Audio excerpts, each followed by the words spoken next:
China సరిహద్దుల్లో నిర్మిస్తున్న ఒక భారీ ప్రాజెక్ట్ ఇప్పుడు భారత్ సహా పొరుగు దేశాలకు నిద్ర లేకుండా చేస్తుంది. అదే యూర్లాంగ్ సాంగ్పో నదిపై చైనా నిర్మిస్తున్న మైడాక్ డ్యామ్. దీని సాధారణ ఆనకట్టు అని కాకుండా శాస్త్రవేత్తలు ఏకంగా వాటర్ బాంబ్ అని పిలుస్తున్నారు.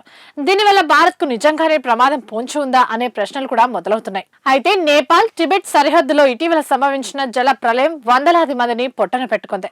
150 మందికి పైగా మరణించగా 1000 మందికి పైగా గల్లంతయ్యారు.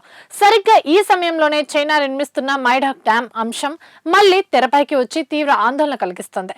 చైనా దాదాపు $167 బిలియన్ వ్యయంతో 60,000 మెగావాట్ల సామర్థ్యంతో ఈ ప్రాజెక్ట్ ను చేపడుతోంది.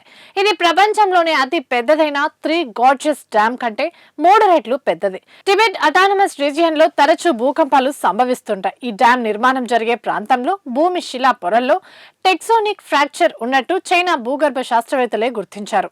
ఒకవేళ భవిష్యత్తులో అక్కడ బలమైన భూకంపం వస్తే ఈ డ్యాం దెబ్బతిని విడుదలయ్యే నీటి వల్ల భారత్, బంగ్లాదేశ్ లో జల ప్రళయం సృష్టించే ప్రమాదం కూడా ఉంది.